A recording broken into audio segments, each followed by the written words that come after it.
Jake Conover and Grant Looters. All right, let's go.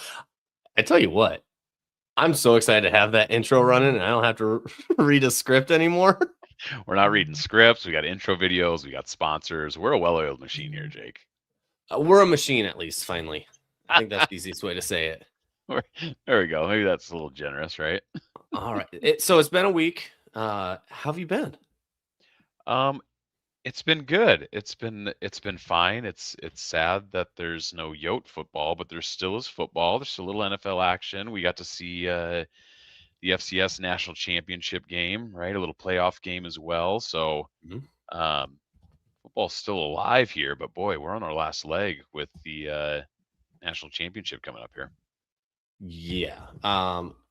You know what? It's kind of interesting to look at when it comes to this national championship. We all thought this world of NIL was just going to over elevate Alabama, Georgia, those kind of Ohio State, those kind of programs. And all of a sudden we got Indiana versus Miami. Right. It's like, I mean, the SEC had been paying players for years. So now that everybody can, boy, look at that. All of a sudden everybody else is good too. Weird. Yeah.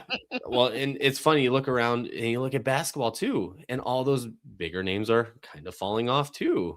It makes you question, like, what was really going on behind those recruiting closed doors? You know what's going on.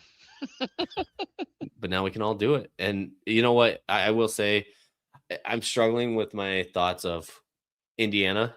I was kind of hoping it'd be an Indiana, Texas Tech, and it'd just be these two random schools with limited history ruining everything that SEC thought they were going to build up and become. Oh yeah. I think everybody loves the Indiana story for the most part, right? Just a poverty college football team. And then Miami's kind of fun because they were in jeopardy of not making the playoff at all, right? They were just calling Illinois State, right? I mean, just on the bubble, snuck into the playoff, and here they are going to be playing for a natty. So it's cool. I love the expanded format of the playoff. I think it'll eventually get to an FCS type, in my opinion. Some people would bang their fists on the table not to, but yeah, I think it's going to get there, and that's fun, in my opinion.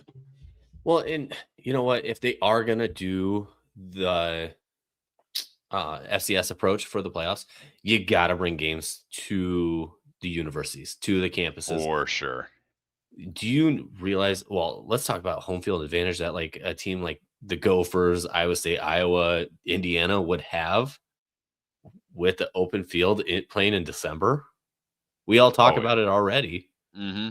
Well, more importantly, too, it's like they're in this weird format where they take it to bowl games. And if you're a fan of that team, you can't afford to go to 3 different bowl games 3 weeks in a row, or you know what I mean? The logistics don't make any sense for the fans, unfortunately, the way it's set up now. So I think it'll expand. I think I would venture to say in the next 5 to 7 years, the FBS playoff is going to be identical to FCS in almost every way. Yeah. As long as they keep the SEC's control of, we have to have 5 teams in it minimum every year, or the Big Ten getting in on that. Allow these teams, because at the end of the day, spread the wealth and let these opportunities come in. Because again, we can use Illinois State as the opportunity. Obviously, we all say the Missouri Valley is the SEC of FCS, but a lot of people are saying they didn't belong. Missouri Valley is the Big Ten of the FCS. Apparently, it's the Big Ten. Yeah, what used to be the SEC now it's the Big Ten, because I think there's a step. But let's take a look. Let's see who's joining us here. Of course, we got Yote fan. I will say I made the show at 5:40, so props to this guy. This is what happens when you have notifications turned on for Back to Pack on YouTube. Yes, so appreciate you stopping in. Of course, can't forget number 2 though. We got to bring in Ray. Appreciate you showing up. Hey, CFP Smoke, welcome back. You weren't here last week, so appreciate you joining us this week again. Let's go ahead. All right, Mr. Kogel, 4th place here. Just because I think this is a perfect spot for him, because he's our 4 for 4 for 4 king. Yes. Somebody's looking forward to it. Saw a son on Twitter asking about what the Dome Dog record is with the $1 Dome Night basketball game coming up here soon. So father like son. Yeah, I was gonna say, is Mason gonna push him? Oh, for sure. Absolutely. And then of course we got our boy Mitch showing up. Yep. McDonald's Bag Boys for sure. That's right. They were getting in on that. All right, but let's go ahead and get the show started. Appreciate everybody joining us. So tonight we are going to be talking about the current transfer list and what USD has brought in. I don't know if you guys were following as closely as us, but our Back to Pack Twitter account was going nuts this week was crazy. I mean, it started with, I should say, anybody who follows on Twitter, depending on how tuned in you are, but Coach Johansson, every time that he would get a recruit to commit, was what we figured out was he was tweeting a picture of, the coyote emoji or wolf emoji, right? And I think he started with one, right? Just one picture. And then it was like the next day he did two. The next day he did one. And the next day he did two. And all of a sudden you're like, wait, we have like 9 commits coming in. What is going on here? And finally it was just boom, boom, boom, boom, boom coming through. So kudos to the coaching staff for recruiting. Like, they have been pounding the streets, pounding the pavement, and we have some really exciting players coming in, as everybody will see tonight. Absolutely. I am so pumped to go through this list. It is crazy. Our heads were running around on fire. Now, I know a lot of you do follow along on Twitter, and so that means you kind of actually have an understanding on Twitter. At one point, I did check after we threw out some tweets and whatnot. We had 17 notifications on Twitter, and like, you can go, oh, well, 17 people liked one tweet. No, if one person or if 5 people like one tweet, that is one notification. Oh yeah, it wasn't all over. Absolutely. And I want to give a huge shout out actually to the coaching staff. I know Grant already got in on that, but this one's a little different actually. They were plugging us as the guys for Coyote football, and a lot of these recruits tagged us in their commitment photos. Made life a heck of a lot easier because we got a new notification for every commitment. But I appreciate the heck out of that. We both have talked about what we wanted to accomplish with this, and one of them was helping on the recruiting side of things, and it feels like we're getting to that point.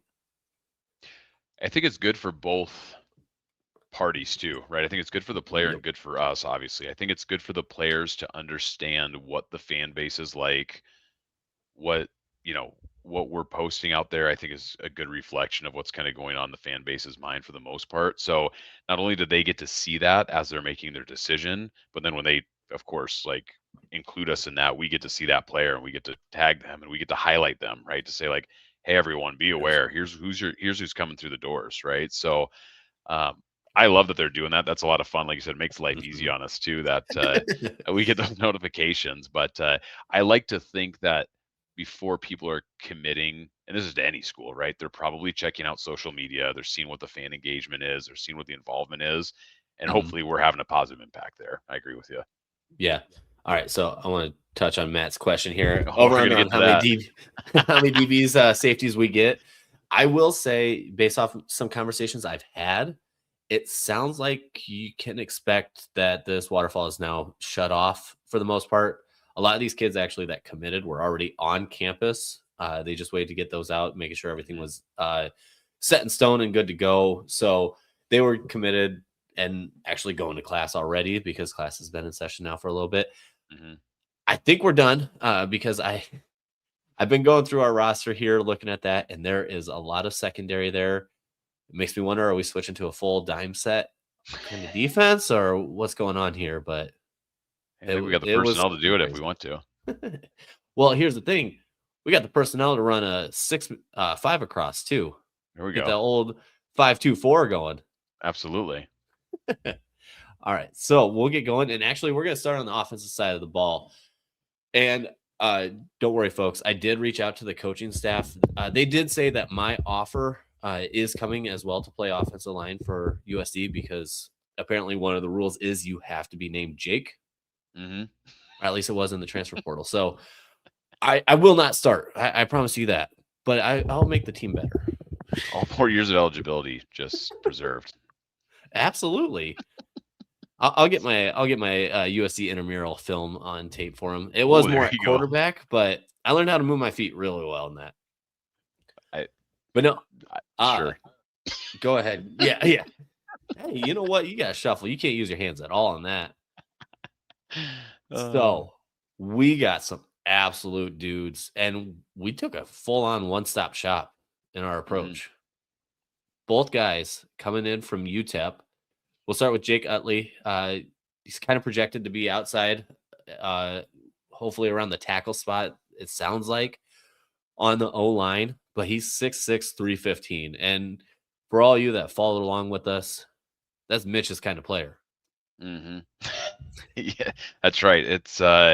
It's become a theme where we don't get a lot of offensive linemen that don't start with a 3, right? That's seems to be the common theme here, and these guys are right in line with that too. So, and to your point about them both coming from UTEP, again, if you're following along on Twitter, I don't think anything official has been out there, but you can certainly connect the dots on commitments and things like that. So there will be a change at coach at the offensive line, and I'm sure you guys can connect those dots. I won't spoil anything, but use your detective skills. But you got these guys, I think, are going to be really good pieces for us, and you can see here both 2 and 3 years remaining eligibility wise, which is great too. Absolutely. And I mean, tell me, how often do we get somebody that's had starting experience at the FBS coming in to join us? I know we had Wyatt Lawson last year, and he was a pretty solid upgrade for the offensive line. So there's definitely an opportunity there with Utley, especially. Yeah, and I think that's kind of the beauty of the transfer portal in general. Like, it's so hard to gauge like where guys are going to fill in and fit in, right? So we saw a little bit of that last year, but I think that's just going to get ramped up every year. Like the coaches know more than any of us, of course, but like to think some of these guys can't come in and be immediate contributors would be silly, right? I think most guys come in anticipating they're going to contribute right away, and I think there's going to be an opportunity for both of these guys there. Yep, exactly. And then on Riggs' side, yeah, I mean, he appeared in 4 games for UTEP in 2025. They're projecting him somewhere on the inside of the line, whether it is a guard, left or right, or the center. So it's definitely something to keep an eye on. I know we have some opportunities there with some returners, but it's always good to get some new blood in and create some competition. Mm-hmm. All right, we'll go ahead and flip. Offense was easy. There we go. Because there's only 4 of them. Yeah. We we'll see later here. We've got a boatload of defensive players coming in, but yeah, offense. I think we all understand too. We feel very good about what we've got on the offensive side of the ball. I think minus a few. We lost LJ and Lorenzo, right? Those are the highlight players. But as far as depth goes, I think we feel pretty good about the depth of that. We'll talk about it on another show, I'm sure. But like our running back depth is, Jake, I don't want to steal your line, but I think we're in line to have another best of the Missouri Valley, maybe best in the country running back room. There you go. Now you're on cue. Yep, best running back room in the nation. Continues. There you go. On. Plug it. Yeah, plug it now. January 15th, Jake. Just start plugging it now. Best running back room in the country. I've stood on that for 2 years. I can stand on it for another year. But that comes back to Coach Warren and what he's done in that room. Absolutely insane. Yeah. But we'll start first with Bryce on the right side here. Cahoon, I believe. Now, I am going to say this. There are some names that are on this list that I will absolutely struggle with. Mitch, this is why we miss you. You are our names guy. But we'll try our best. So we're going to start with Bryce. Thayer will clean us up throughout the year too, as he always does. He's the expert. Absolutely. So Bryce coming in at 6'2", 200. Pretty pumped about this. Now, he did not record any stats at Kansas, but coming out of high school, he actually owns his high school record at the 100 and 200 meter. I forgot to write down the 200 meter time, but he ran a 10.57 100 meter. I could do that is 105.7 100 meter. But that's blazing. That is that. You give me anybody who's 6'2" and running a 10.5, that's absolute insanity. So I think to your point, maybe didn't get on the field as much as he would have liked at Kansas, obviously, but I think the coaches see the measurables there. I see somebody put in there, Cahoon, another Jordy Nelson. No, I think he would leave Jordy Nelson in the dust, unfortunately. So I could be wrong. Maybe Jordy was a little faster in college than I remember him being in the NFL, but it seems like this guy would burn him. Absolutely. Now, on the other side, there's obviously a lot of this one's going to grab some people's attention with Jackson Proctor at quarterback coming in. 6'2", 210. He's transferred first from Dartmouth to NIU. He spent 3 years at Dartmouth. Last season, he was at NIU for 4 games and then transferred out. This will be his last year. During his time at Dartmouth, he threw for 2,363 yards and 18 touchdowns and ran for 630 and 5 touchdowns. He was a 70% completion quarterback at Dartmouth, but it's definitely going to grab a lot of people's attention because nobody really knows who's quarterback next season. That's the big question, right? That is not only the question that we're asking as Coyote fans, but the whole country is going to have eyeballs on that, right? This is the first time in a very long time that we don't know who QB1 is. Yeah. And I think this is hot off the press, right? This is just as of yesterday that, Jackson committed, right? So this is fascinating. I think we have a lot of extremely capable guys in the QB room right now. And I anticipate, a really strong quarterback competition, right? I think it's good for everyone involved, but this one is shocking in a good way, right? Like I don't think it was on anybody's radar that we're going to bring in a transfer QB. So I'm really excited to see it. I think it's really good, and I'm just excited to see how it plays out because that is the big question mark. And up until game 1 of the schedule, we probably won't know who that is. Yeah, exactly. And I'll say this: if you told me Jackson Proctor is our starter going into next season, I'd trust that we'll win 10+ games. If you told me Austin Majewski is the starter, I trust that we'd win 10+ games.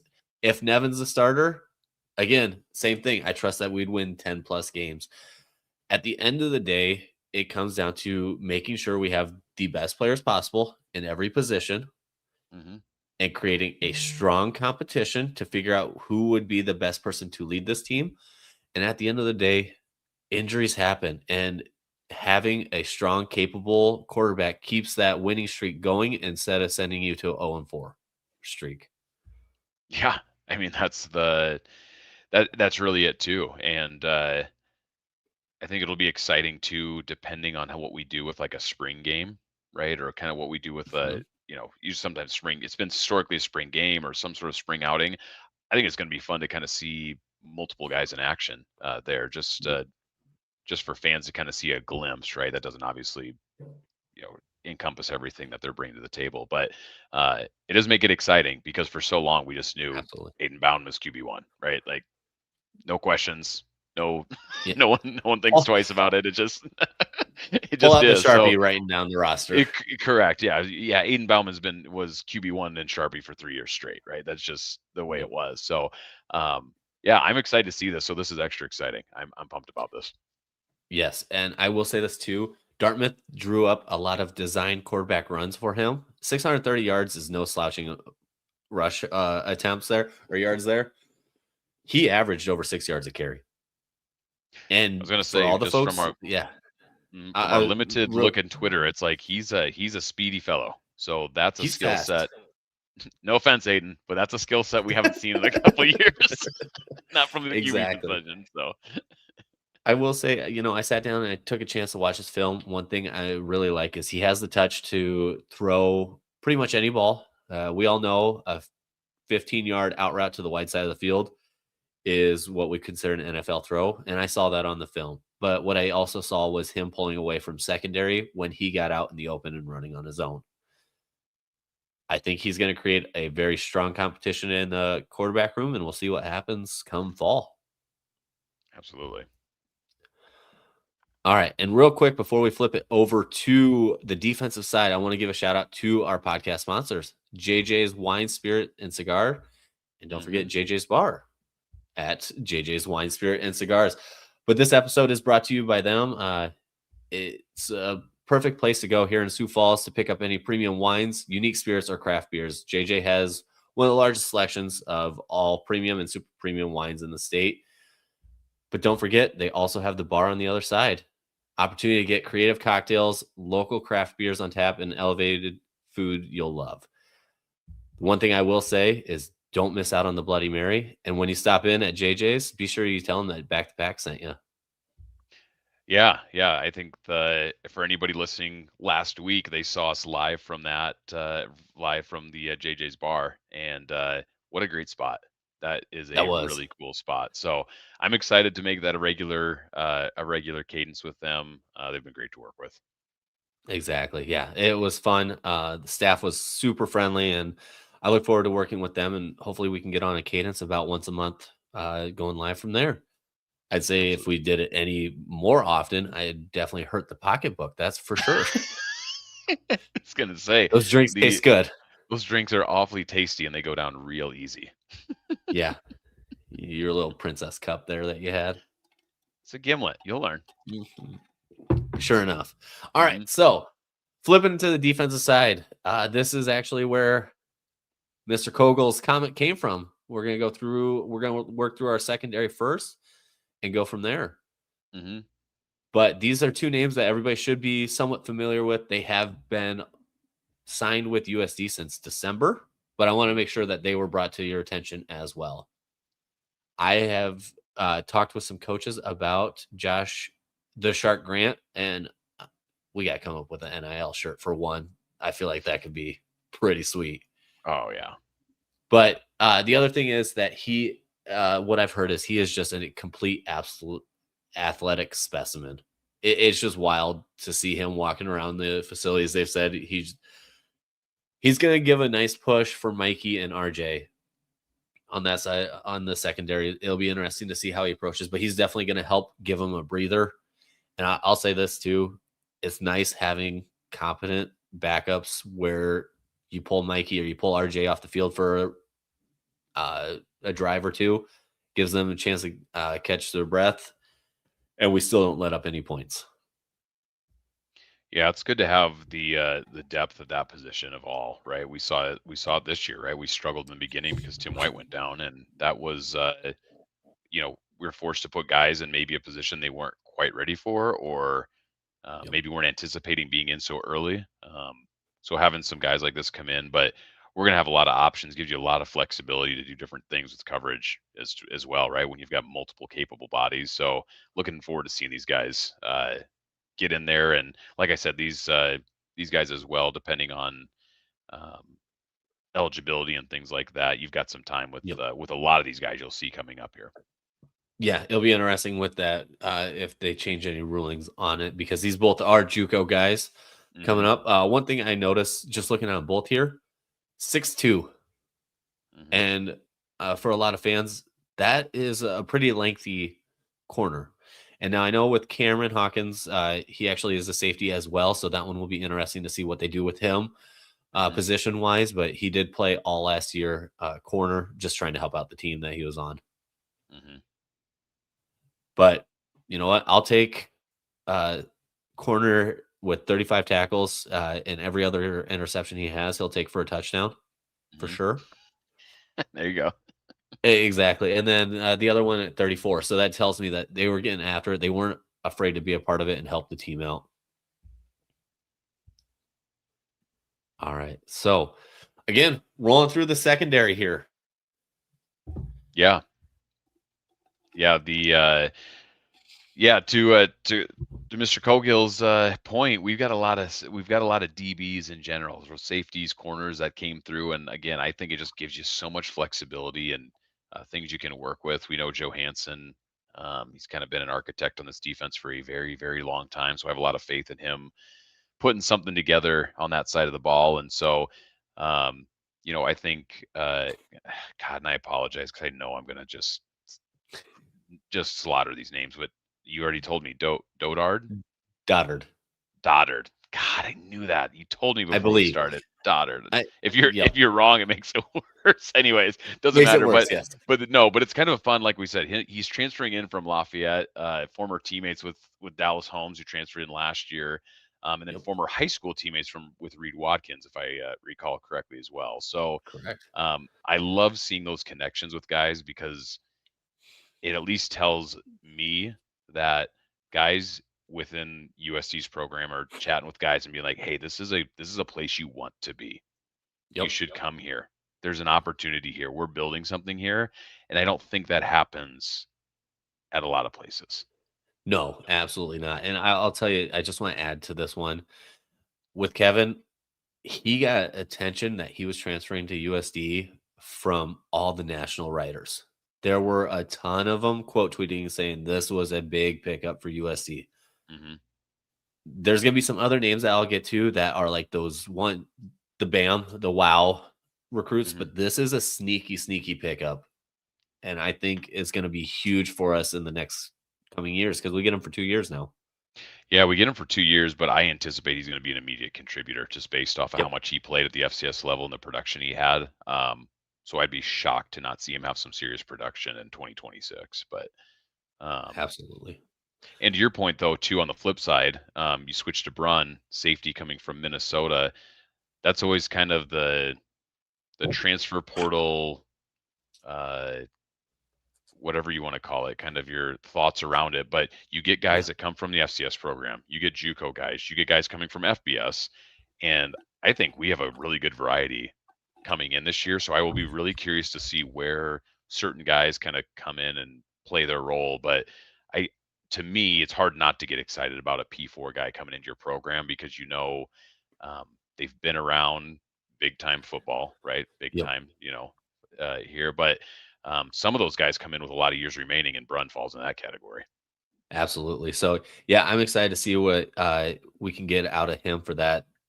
But yeah, you're right. We towed the line very well. We brought in some JUCO kids. We brought in some FCS kids. And then we also have brought in some FBS kids. And with those FBS kids, we have some that did participate and play. And then we had some that, again, like Brun, who played 4 games in a red shirt. So it will be interesting to see how they all fit in. But I think you're right. We feathered it just perfectly enough. Again, but hey, the good news is we're on our last secondary player. Ish. So we got Kale Colrick coming in, safety, transferring in from Iowa with 2 years remaining. He did play in every game at Iowa. He was mostly special teams with 4 tackles. The one thing I want to say before we get into this player is don't be like the Iowa fan that commented on it saying, well, you aren't getting much. Just because he was on the field doesn't mean he did anything. Yeah. And with it, my response was, well, you guys said the same thing about Caden Crawford, and we turned him into an all Missouri Valley player. So shove it. Yeah, I think that's just, again, just guys being a-holes on Twitter and at certain extents, right? But it's so situational too, right? Like you have no idea what kind of situation a guy was coming into with personnel, with coaching, with fit, with scheme. There's so many different things there that I think for guys like that, it's exciting to get a new opportunity that maybe is a better fit, right? You think, obviously, you think whatever school you commit to out of high school is the right fit, but it's not always the reality, right? We've had some unbelievable players come via transfer, even before the transfer portal, right? So, exactly. No, I'm looking forward to it. Again, it's hard not to get excited. Again, both guys on this page, right? That both coming from, again, the P4 ranks, and it's hard not to get excited, and in local-ish P4 ranks is also kind of fun too. Absolutely. And I will say this, I would recommend keeping an eye on this name too. Just because he only had 4 tackles at Iowa. Caden came in with 2. I'm just going to say it. Keep an eye on Kale. It might be a name you hear quite often this fall. Yep. But then flipping over, Ethan Carrier here, he is going to be playing the stud position. And you guys flip back. That was our hybrid position, one that plays a little safety, a little linebacker, just kind of roams around on the defense to fill any gap that we might be missing. But I know the staff is very excited about this guy. Yeah, I think, like we said, I think so many flexibilities with DBs in general, and then you throw in a stud as well. It's kind of like you said, a hybrid. I'm really excited what we're building on the defensive side. Oh, absolutely. All right. Now, again, we all got excited with, and I apologize, Doddard. That one caught a lot of FCS national writers' attentions. Same with Zion here. This linebacker transferring in from Abilene Christian played every game last season on a playoff team, so he knows how to win. This guy is absolutely massive, and he is still a linebacker. Yeah, he's say 6'1", 250 playing linebacker. That's a big body for sure. And you hit it nail. You kind of nailed it. It's a guy transferring from another FCS team, but it's a quality FCS team, right? I think Absolutely. people start to worry about, and this is in general, right? But you come from a team that only won 2, 3, 4 games, and you go, yeesh, how good is this guy, right? He played on a bad team, best player in a bad team. We've all heard that before, but I'm really excited, and you're exactly right. The FCS national accounts really like this pickup for the Yotes. And I think guys like Zach, who've been on our show before, is really tuned into player talent to a certain degree. I saw that he was one that quote tweeted this and said, "This is a really nice pickup." Absolutely. So I'm excited. Our linebacker room looks fantastic right now. I was playing with it a little bit, and I was just kind of trying to figure out starters, and we can talk about Wade and Gabe Hardman. We got a lot of names down there that I think have a lot of potential, like QJ Moore. He's got some opportunity, but just adding a little more experience up there with Wade, some senior experience, could go a long ways. Now, I want to flip it over because now we're getting into our BAM, our WOW recruits. And this is Samuel Same. And as everybody knows, I was also a big Iowa State fan. I've followed this kid's career because I watched them recruit him to Iowa State. Now, this is not the same player. I'm going to preface it by saying that. But he was recruited by Iowa State because they saw a lot of similarities to a one Will McDonald. Now, for those that don't know, he is one of the best DNs to ever do it. He actually, if I remember correctly, holds the sack record for the Big 12, and that's counting Oklahoma and Texas Big 12 all-time sacks. But now he was a first-round pick and plays for the New York Jets. They picked up Samuel Same because they saw a lot of similarities. Now, they did have some issues and it's more on the coaching staff than anything, but this is a kid I'm really excited about. You'll want to wait for him. You'll hear his name on those 3rd and 5 and longer situations because he's going to pin his ear back and he's going to lower every quarterback down. Yeah, it's exciting to see any sort of 4-star, right? Like you talk about a 4-star out of high school, right? That means there's a lot of talent, a lot of attention around it. Those guys are all but certainly going to P4 schools. So again, maybe a path that didn't work out as he envisioned it, but we have seen time and time again, like, hey, just because that didn't work out doesn't mean it's the end of the world. It's just you're going a different route now, right? So I'm excited. The measurables are off the charts for this guy, so it's hard not to get excited. Again, we're seeing a lot of guys that we anticipate are going to be contributors right away, and this guy definitely falls in that.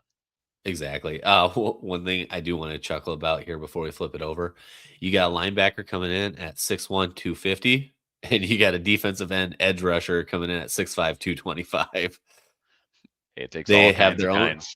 Exactly. They have their own set of special talent, so it just caught my eye and it gave me a chuckle. For sure. All right. So, going to continue on.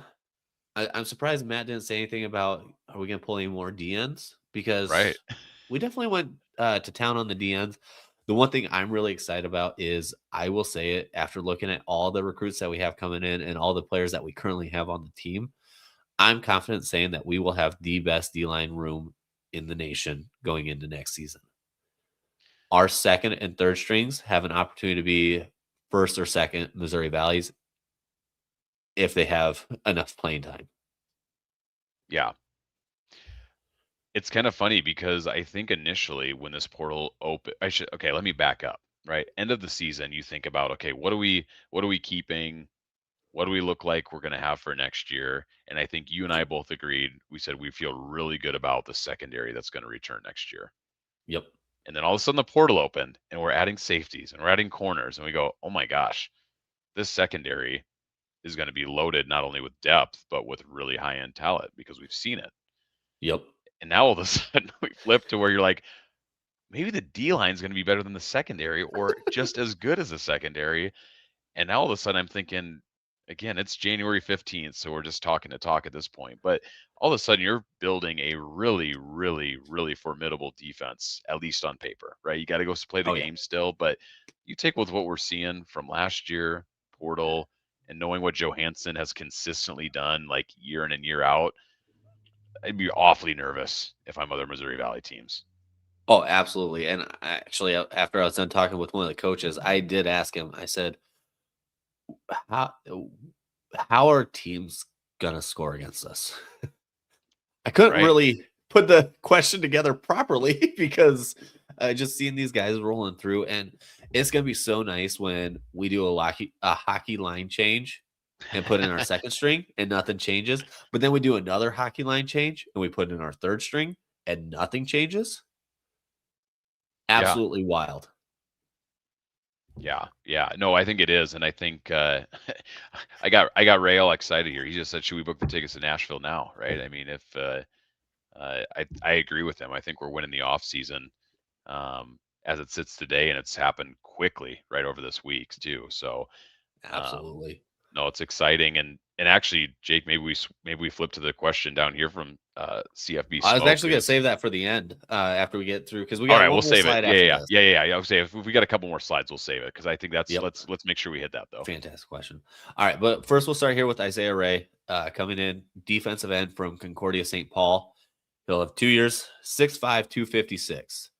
Over his 2 years that he played at Concordia, he had 105 tackles, 14 tackles for losses, 4 sacks, 1 forced fumble. He was second team all NSIC in 2025. He's just going to be a consistent contributor that's going to annoy every team. He's just always going to be that guy in that play on the pile, pushing the pile, or at the bottom of it, making sure it happens. Yeah, that's the other thing that's exciting. I think we know it because we live in this area, but the NSIC is very, very good football at a high level, right? Like this is the highest D2 level conference for the most part, top to bottom, right? Call it the Missouri Valley of D2. So I get really excited with NSIC guys. I think that level of football is really good. So it's exciting to see a high performer out of that league come over for sure. Absolutely. And then flipping it over, we got Neo Avery.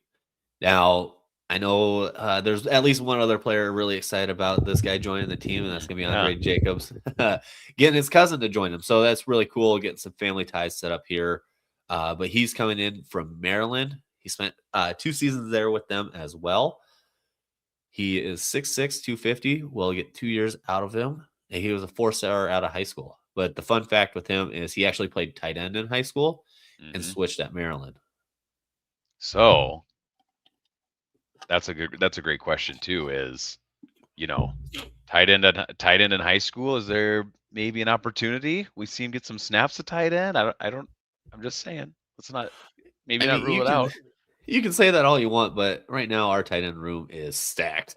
So he's going to be. Yeah, we can't do the two-way player, especially for a D lineman who's getting after it every play, pushing around 300-pounders. This guy's going to be a big time, though. I would not be surprised if this is somebody we're talking about on congratulating him for first team Missouri Valley, maybe even a Buck Buchanan finalist as well. So I know the staff is really pumped about this. He's going to have an opportunity to make some major, major noise this coming year. All right. And then our last one, last but not least, John Starman. And I think there was plenty of Starman jokes going around on Twitter when he announced his commitment. But he is transferring in from Brown, 6'3", 290. He's appeared in 26 games. He has 3.5 tackles for losses and 2.5 sacks. One thing, don't get too caught up in stats on D tackles. Their job is not to get the tackle so much as be the disruptor and make sure the D ends and linebackers can get home and be the ones that have the tackles.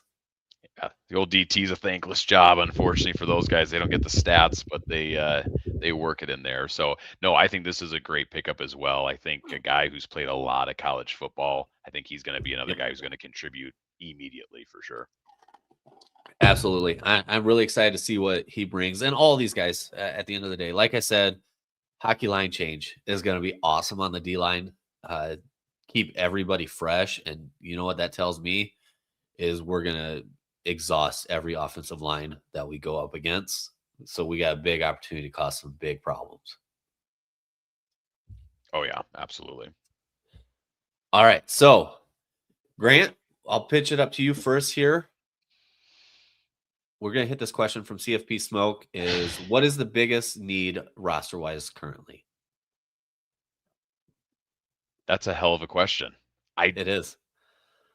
If you asked me this a week ago, I would have a completely different answer. And when I say a week ago, I mean literally 6 days ago. If you asked me this question, I'd be like, we still need this, this, this. We've filled a lot of it. Probably the easy answer is probably special teams. Yep.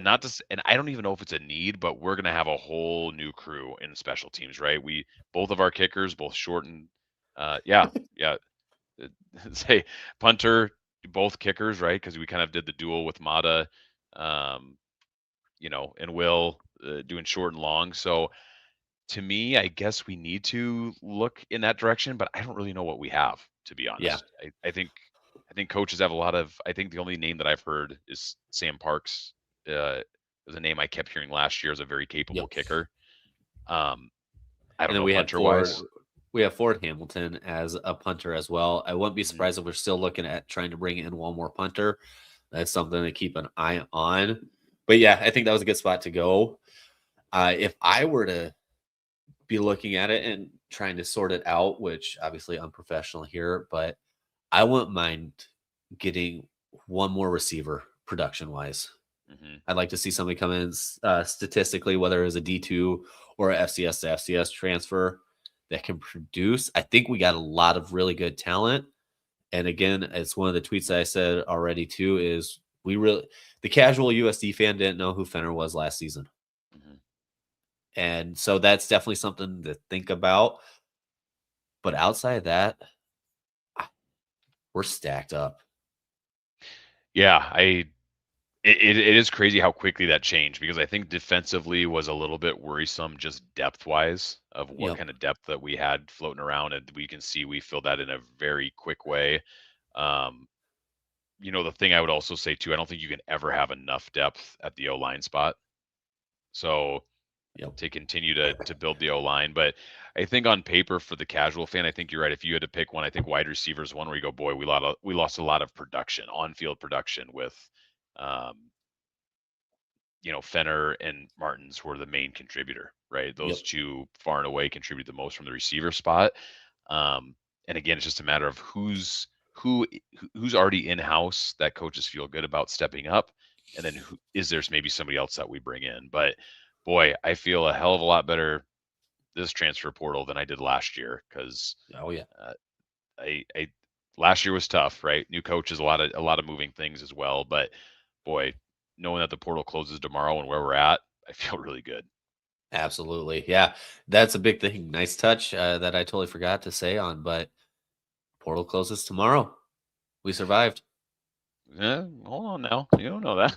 Knock on wood. Knock on wood. Yep. Yeah, but for the most part, I think we could do a whole show about the portal and our thoughts around that, of course. But I think for a lot of guys, they kind of understand that, like, if you don't have a home already or extremely soon or lined up, the opportunities close up extremely quickly, right? Absolutely. I mean, there it is. He nailed it, right? Players need to secure a spot ASAP. If I was an agent, parent, player, I would want my spot locked up yesterday at this point. I think those opportunities are dwindling unless you're like the 0.001% of talent guys getting millions, but they're kind of operating in their own deal, right? That's a whole different ball game. So 10,000 other names out there in that portal with you. I mean, it's just like high school. Hopefully your name can stand out in one way or another, but it's definitely getting a lot tougher. Yeah, I mean, the saddest tweet that I've seen here recently is they talk about the portal with 10,000 kids in it, and they said, yeah, 4,000 kids retired from football, and they didn't even know it. Right? That's the sad reality is that Exactly. most of these guys aren't going to find a home. So it just makes you to think about, the opportunity you have in front of you. Be careful, right? Some guys want to improve. You want to get on the field. Grass is always greener, all of that goes on. But no, I think what we've put together in this transfer portal, very exciting. And I love the one window where you can, like you said, tomorrow comes, whatever the results are, at least you can exhale and move forward, building what you need to build. Absolutely.